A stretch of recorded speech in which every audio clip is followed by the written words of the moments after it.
Special soya কাবাব। জামাই ষষ্ঠী আসছে, তো একটু তো স্পেশাল করতেই হবে।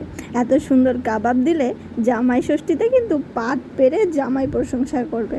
তো প্রথমেই যেটা লাগবে সেটা হলো বড় যে চানা, সেই চানা, বিটরুট অ্যান্ড আলু।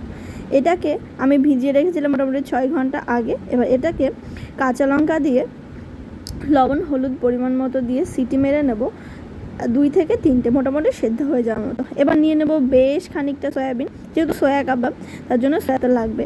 এবার সয়াটাকে খুব ভালো মতো সেদ্ধ করে নেবে, একদম নরম হয়ে যাবে এরকমভাবে সেদ্ধ করতে হবে।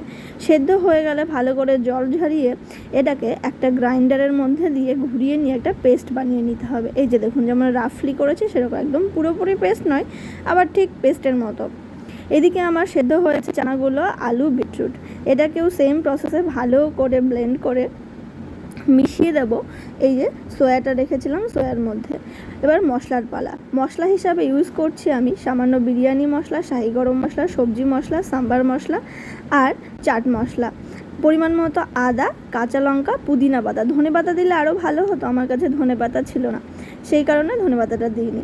বাইন্ডিং আনার জন্য এর ভিতরে দিয়েছি হলো বেসন। আপনারা বেসনের জায়গায় সামান্য কর্নফ্লাওয়ার বা চালের গুঁড়োও দিতে পারেন যদি না থেকে থাকে। এবার স্বাদ মতো লবণ, চিনি, হলুদ দিয়ে এটাকে মেখে একটা মন্ড আকারে রেডি করে নিতে হবে, ঠিক যেরকমভাবে আমরা ওই যে কোপ্তা করি না, ঠিক ওরকম। এবার লাগবে হলো কর্নফ্লাওয়ার। কর্নফ্লাওয়ারটা কিন্তু মাস্ট, কারণ এটা তাহলে ছেড়ে যেতে পারে।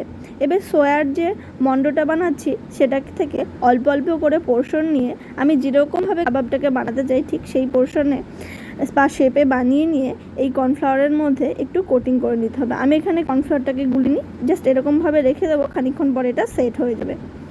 এবার কাবাব ভাজার জন্য তাওয়া দরকার। আমার যে আটার রুটি বানাই সেই তাওয়া ছিল, তার মধ্যে দিয়ে দিয়েছি সর্ষের তেল। কাবাবটা আপনি চাইলে সাদা তেলেও ভাজতে পারবেন, বাটারেও ভাজতে পারবেন, সর্ষের তেলেও ভাজতে পারবেন। তো আমি এখানে সর্ষের তেল দিয়েছি, তাহলে একটা হালকা কাসুন্দির একটা ফ্লেভার আসবে। আপনারা চাইলে যে কোনো একটা ইউজ করতে পারেন। এবার কাবাবগুলোকে খুব সুন্দর করে সাজিয়ে নিয়ে তাওয়াতে দিয়ে দেবো। এবার এটাকে উল্টে পাল্টে হিমে আছে কড়কড়ে করে ভাজিয়ে নিতে হবে, তাহলেই কিন্তু আমাদের কাবাব রেডি হয়ে যাবে। এই কাবাবটা আপনি রুটি, পরোটা, কি বলবো, ফ্রায়েড রাইস, যে কোনো কিছুর সাথে, বিরিয়ানি, যে কোনো কিছুর সাথে ট্রাই করে দেখতে পারেন। দুর্ধর্ষ হয় খেতে। আমার তো প্রথমবার বানিয়েই খুব ভালো লেগেছে। ভেবেছি জামাই ষষ্ঠীর দিন আমাদের বাড়িতে জামাই আসবে, তার জন্যও রেখে দেবো। তো তার জন্য ফ্রিজে রেখে দিয়েছি। আপনারা এটা রেডি করে আজকে রেখে দিতে পারেন, সকাল সকাল গরম গরম ভেজে দিতে পারেন এই কাবাবগুলো। ডিপ ফ্রিজে রেখে দিলে মোটামুটি 30-35 দিন মতো কিছুই হবে না, এটা খুব ভালো মতো থেকে যাবে। আর বাকিগুলো আমি অন্য শেপে গড়ে নিয়েছিলাম, ওগুলোকেও ভেজে দিলাম। ভিডিওটা ভালো লাগলে লাইক, কমেন্ট, শেয়ার করতে ভুলবেন না। আপনাদের জন্যই ভিডিও বানাই, যদি আপনাদের একটু ভালো লেগে থাকে কমেন্ট সেকশনে জানাতে ভুলবেন না। নতুন নতুন রেসিপি পেতে অবশ্যই ইন্দুলেখাকে ফলো করতে হবে।